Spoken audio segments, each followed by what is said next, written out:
हमें हिंदू राष्ट्र की जरूरत नहीं, हमें शिक्षा की जरूरत है, हमें रोजगार की जरूरत है, हमें सुरक्षा की जरूरत है। नहीं, मोदी सरकार तो नहीं आएगी, इसमें कोई दो राय नहीं है, क्योंकि लोग हैं इनसे तंग आ चुके हैं।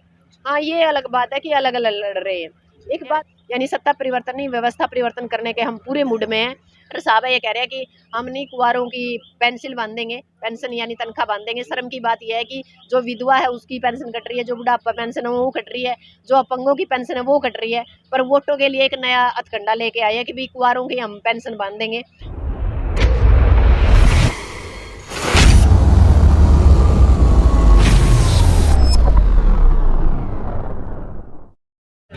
B2B चैनल देखने वाले सभी दर्शकों को अमित राठी की ओर से जय भीम जय भारत। साथियों, उचाना के लघु सचिवालय में मैं मौजूद हूं और फिलहाल आप मेरे साथ एक धरना प्रदर्शन पीछे देख रहे होंगे। और साथ में हमारे आज जो है एक किसी परिचय की मोहताज नहीं है, प्रमुख समाज सेविका और हर मुद्दे पर सरकार की नाक में दम करने वाली डॉक्टर सिक्किम जी हमारे साथ मौजूद है। और भी लोग मौजूद है, उनसे हम जानना चाहेंगे कि ये धरना प्रदर्शन है उचाना के अंदर ये कितने दिनों से चला हुआ है, क्या क्या इनकी मांगे हैं। तो इससे पहले मैं आप लोगों से अनुरोध करूंगा कि वीडियो को ज़्यादा से ज़्यादा लाइक कमेंट शेयर और चैनल को ज़्यादा से ज़्यादा सब्सक्राइब जरूर करें। तो नमस्कार जी सिक्किम जी, तो कैसा चल रहा है ये धरना और क्यों चला रखा आपने? नहीं, धरना तो मजबूरी है, चलाना कोई आसान काम नहीं है, क्योंकि हमारा भी काम है, बच्चे भी हैं भाई, अपने घर में खेती बाड़ी भी है और भी हमारे सामाजिक काम है, हम भी एक सामाजिक इंसान है। पर यह तो लगातार वही बात है कि मजबूरी का कारण है कि हमने दो बागड़ बिल्ले पैड़ा रखे हैं। वो वोट तो ले जाए, काम कर दे नहीं। इलाका में आपने पता तहसील है, तहसीलदार नहीं था, SDM नहीं था, हमारे डॉक्टर नहीं थे। एक बात बताओ, पीने का साफ पानी नहीं है, जो इलाके की मूलभूत सुविधाएं हैं वो कुछ है नहीं, जो हमारा बस स्टैंड है वो खराब होया पड़ा है। तो हालात ये थी कि बद से बदतर। तो आखिरी में क्या करा, जो इलाका के लोग हैं या जो हमारे किसान आगू थे या जो हमारे इलाका के जो संघर्षशील इंसान थे जिन्होंने कुछ जागरूक थे, उन लोगों ने सोचा कि भी बैठ के इस समस्या का कोई समाधान करा जाओ। तो लगातार 7 महीने हमारा धरना चल रहा है और 7 महीने में हम बहुत कुछ पा भी पाए। यहाँ से सबसे पहले तो ये भ्रष्टाचार की जो यू बैठक खोल रखी थी इनकी तहसील में, सनी पटवारी पकड़ा है। आपने भी पता हो 2 करोड़ का घपला अब तक निकल चुका है, होगी 15-16 करोड़ का मामला है, क्योंकि यहाँ से जो सूटकेस भर के जावे, एक विजेंद्र का जावे और एक दुष्यंत का जावे। तो ऐडे 2 खागड़ हैं और जोटे जोटे लड़ा भुजिया का नाश। तो ये भुजिया का नाश खो हो रहा है उचाना का।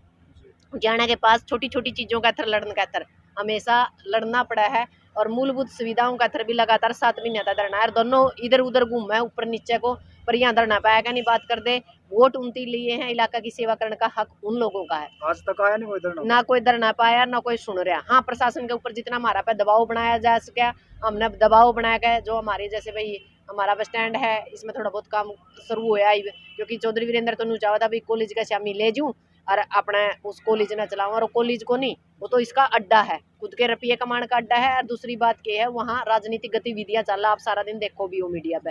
तो जब कॉलेज है जहाँ बच्चे पढ़ते हैं, वहाँ ऐसी जो राजनीतिक गतिविधियां वो नहीं होनी चाहिए। पर वहाँ राजनीतिक गतिविधियां जोरों शोरों से होती है, आप लोगों को भी पता है, उसमें बच्चों को भी इन्वॉल्व किया जाता है। तो जो चौधरी वीरेंद्र सिंह है और चौधरी दुष्यंत है, इनकी वजह से आज जो यू इलाका है बिल्कुल नू समझ लो सबसे बैकवर्ड एरिया उचाना है। और वो सबसे पहला जब इलेक्शन हुआ तो कहते हैं वोट सीट उचाना है, या सिर्फ वोट सीट बनकर रहेगी, अड़ा कुछ नहीं। डिप्टी CM का इलाका है। डिप्टी CM का इलाका तो हमारे बाग माड़े हैं कि हमारा ऐसा ऐसा जैम रहा है, ऐसा ऐसा जैम है। तो 50 साल उतर कांटो तेरी बारी, चढ़ कांटो मेरी बारी। एक बार देवीलाल परिवार और एक बार यो चौधरी वीरेंद्र सिंह का परिवार। इनकी काम कुछ करना नहीं, वोटा की तैयारी पहले करने लग जाए जो करीब पछला। तो इनकी जो हमने वोट दिए थे उसका तो काम कराया, हमारा कुछ इनती कराया नहीं। आगे फिर नुगा 2024 की तैयारी करा रहे। 24 की तैयारी तो करो कि सारे का नाश हो लिया गया उचाना में, और भी किसी ने जिम्मन दो कल्ले कल्ले जिम्मेंगे तो कल्ले कल्ले जिम्मेंगे। इन 2 परिवार की एक के मतलब साजिश है कि हम 2 परिवार रहा, तीसरा बंदा एड़ा पैदा ना हुआ है, क्योंकि इन तीनों यू फैसला तो जनता लेगी। नहीं, जनता तो लेगी, जनता तो पका ले हैं दोनों एन जमा मतलब जुठा का टोल और लूट का टोल है यू। इसका मतलब सही आदमी आगे नहीं आता ना, सही आदमी तो आने नहीं दिया 50 साल तक, और के 50 साल तक इस इलाका में कोई मतलब नेता को नहीं पैदा होया, कभी मतलब कोई बोलने वाला पैदा को नहीं होया, कोई राजनीति करने वाला को नहीं पैदा होया। क्या उनको मूलभूत सुविधाएं कौन दिखती, उनकी अपना इलाका ऊपर को नहीं उठाना। आप लोग नू देख लो, हरियाणा में सबसे ज्यादा बैकवर्ड है तो उचाड़ा है। आज शर्म की बात है कि हम जमा पाछे बिठा के लिया खड़े कर दिए। सबसे ज्यादा MP MLA राज्यसभा में अध्यक्ष, सारा सौदा हमारा पल्ला है, पर हमारा सुनाई कोई नहीं करता। हमारे पास वोट ले जाए हैं और मजे ले में 5 साल और एड कोई नहीं देखता। आप लोगों ने देखा होगा यहाँ कॉलेज नहीं है, कोई महिला कॉलेज ने, हमने कहा था भी गुरुकुल खेड़ा है उसको महिला कॉलेज में तब्दील कर दो, जो एक खेल स्टेडियम बना दो, भाई, ताकि इस इलाके में बहुत प्रतिभा, आपने पता होगा बहुत सी लड़कियां अड़े जीत काम है जे अड़े एक बड़ा मतलब अच्छा लेवल का हमारा स्टेडियम हो तो हमारे बच्चे ना और जागरूक हो और बच्चे भी आगे मतलब खेला में अपना नाम रोशन करें। पर वह बात कुछ सुनता है नहीं। एक हमारी जो सरसा ब्रांच है, इससे एक माइनर की हमने मांग करी थी, जिससे 25-26 गाँव में पानी लग गया तो बालक यू इलाका है जो खान जोगे दाने हो जाए और यू इलाका कुछ ग्रो करे, क्योंकि राजनेताओं के पास तो कुछ है नहीं। वोट लेना है जे काके ताऊ के कैडले हैं और इतने प्रोपगंडे बोल रहे हैं जो या उचाड़ा की जनता वा बोली बाड़ी है और उनती बकाया कहना वोट ले जाए 5 साल फिर मजे ले में 50 साल तक युवे कारण चल रहा, नया कोई कारण है वो को नहीं रहा। इनती बकाने आवे हैं, इस वो काम हो रहा है कि लोगों को समझाना मुश्किल और बकाना आसान है। पर इनती बकाने आवे बकावे और वोट ले जाए हर पास से फिर कुछ काम करना को नहीं। 50 साल तक यू इलाका बिल्कुल गाड़ में कर दिया इनती दोनों परिवार। क्या लगता है आजादी के 75 वर्षों के बाद भी आज भी पानी की लड़ाई लड़नी पड़ रही है जी, तो क्या लगता है आपको मुझे देश में चल क्या रहा है? नहीं चल तो ये रहा कि पिछली सरकार ने तो कुछ न कुछ कराया ही था। जब से यह सरकार आई 2014 तक इसने तो सब कुछ है तो बेच दिया। एक बात है जो ये लड़ते लोग हैं सिर्फ ये बचे हैं और जो ये हालात रहे तो ये लड़ते लोग भी कड़े तक लड़ेंगे, क्योंकि जो हमारे लोग हैं इलाका के लोग हैं वो तो जिंदे मरे पड़े हैं। कुछ दुष्यंत का पुंजड़ का बंद रहे हैं, कुछ वीरेंद्र का पुंजड़ का बंद रहे हैं, बीच का मैं आम लैग रहे हैं जयकारे लान तिरंगा झंडा न ठाए खड़े हैं, इंकलाब जिंदाबाद आम कर रहे हैं। देखो हमने कब तक ये जिंदा छोड़ा है। जो हालात हमारा देश गुलाम हो गया, पूरी तरह सब कुछ बिक चुका है, हमारे देश में कुछ भी बाकी नहीं रही। बात मूलभूत सुविधाओं की, इस सरकार ने काम तो कराया ही को नहीं, विकास कराया इन्होंने सिर्फ अपना खुद का। बड़े बड़े इनके दफ्तर बन गए RSS के गिले या जल्दी नहर का मैं या JJBB तिरकी डूब गया तो हम डूबे। तो क्या लगता है आपको देश के अंदर घोषित इमरजेंसी है? बिल्कुल है, घोषित इमरजेंसी है और मुझे तो ये लगता है हमारा देश गुलाम हो चुका है। जैसे भगत सिंह राजगुरु सुखदेव ने कहा था कि हमें दोबारा से आज़ादी की आर्थिक लड़ाई लड़नी पड़ेगी, वो लड़ाई हम दोबारा लड़ रहे हैं और लड़ रहे हैं तभी हम बचे हुए, नहीं तो देश को पूरी तरह पहले जो था वो गोरे अंग्रेज गुलाम थे, अब काले अंग्रेजों के गुलाम है, क्योंकि जो उनके पिट्ठू थे गोरे अंग्रेजों के उन्हीं की औलाद आज राज कर रही है। जो देशभक्त लोग थे वो तो शहीद हो गए और उनके जो लोग हैं वंशज है वो हमारे जैसे अब फिर सड़कों पे बैठे हैं, धरनों पे बैठे हैं, प्रदर्शन कर रहे हैं और समाज की आवाज उठाने की काम कर रहे हैं सरकार के अंदर। पर सरकार भी अनसुना कर रही है।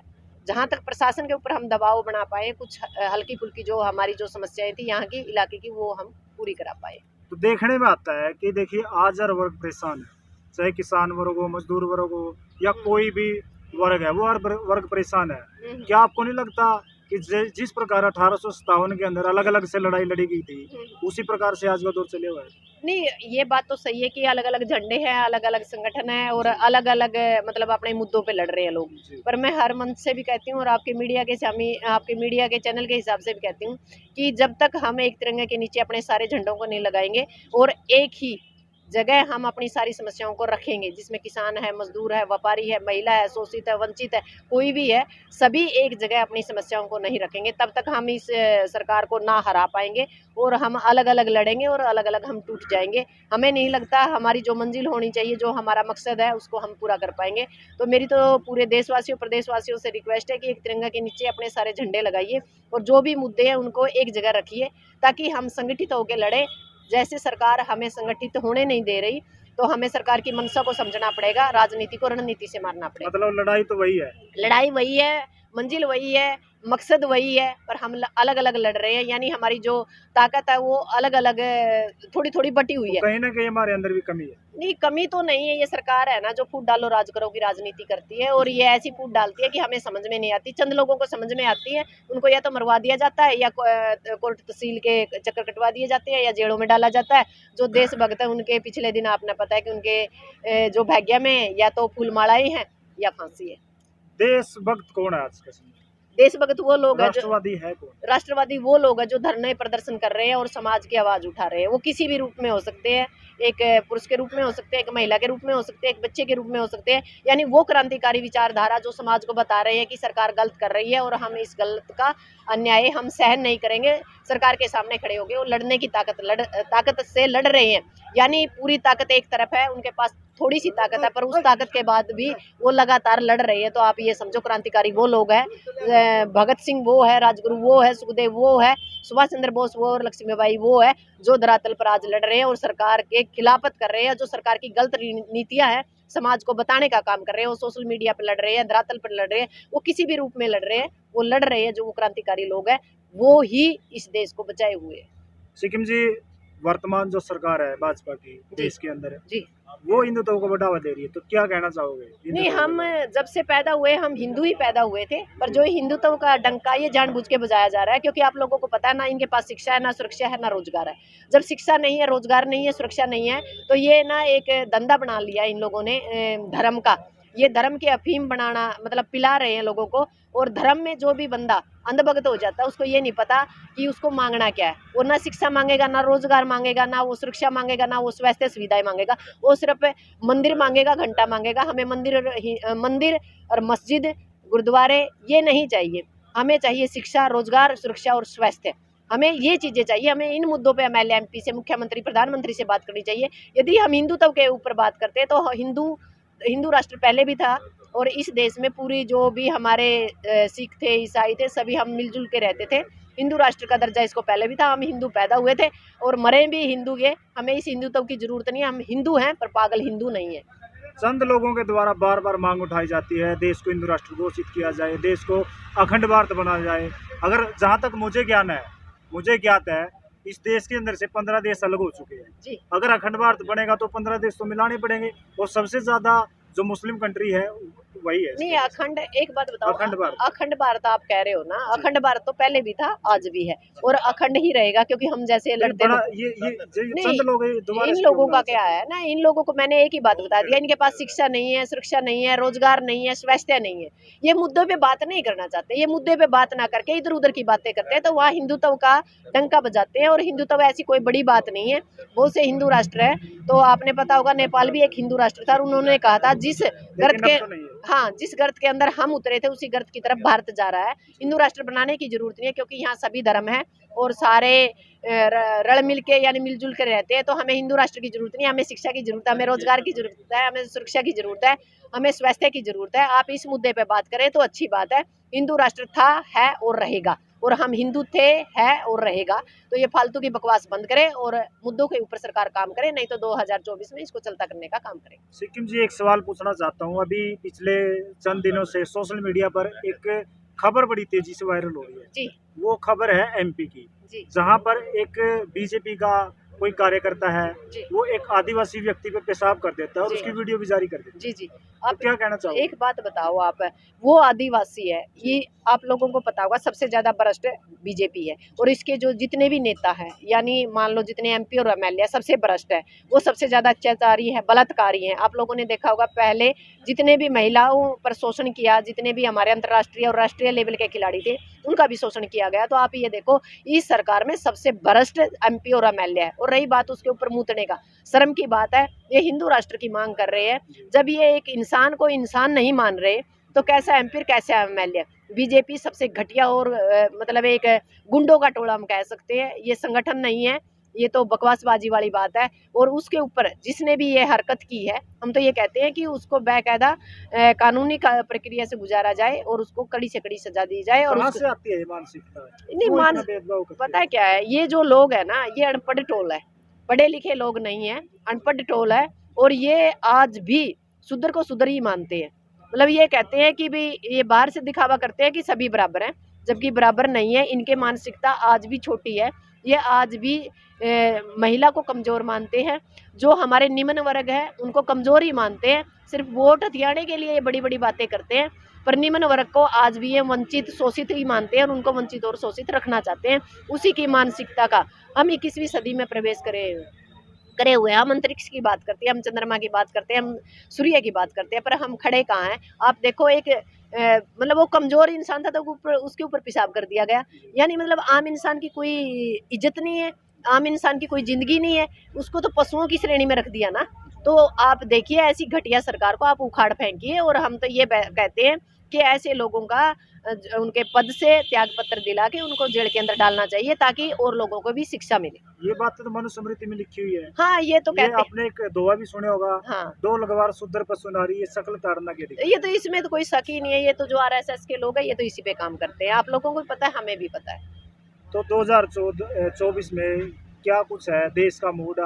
और आप लोग रात दिन इस मूवमेंट से जुड़े हुए हो, सामाजिक कार्य में लगे हुए हैं, तो क्या लगता है 2024 में बदलाव होगा या फिर से मोदी सरकार आएगी? नहीं, मोदी सरकार तो नहीं आएगी, इसमें कोई दो राय नहीं है, क्योंकि लोग हैं इनसे तंग आ चुके हैं। हाँ, ये अलग बात है कि अलग अलग लड़ रहे हैं। एक बात है जैसे हम लोग लड़ रहे हैं, हमारे 80% लोग नाराज हैं, पर वो टुकड़ों में लड़ रहे हैं। इनके जो 20% लोग हैं जो अंधभगत है वो एक जगह लड़ रहे हैं। तो हमें 80% को एक जगह करना पड़ेगा, और जो RSS की सरकार है यानी बीजेपी की सरकार है, ये नहीं आएगी। रही बात हरियाणा की, हरियाणा में से तो ये समझो कि ये बिल्कुल आएगी नहीं। और रहेगी बात उचाना की, उचाना में तो एक नया चेहरा हम लेके आएंगे, क्योंकि यहाँ ना वीरेंद्र परिवार होगा ना दुष्यंत परिवार होगा, क्योंकि इन दोनों से हम थक चुके हैं। 50 साल से लगातार इन्होंने हमारा शोषण किया, वोट लिए और समाज के लिए कोई काम नहीं किया, इस इलाके के लिए कोई काम नहीं किया।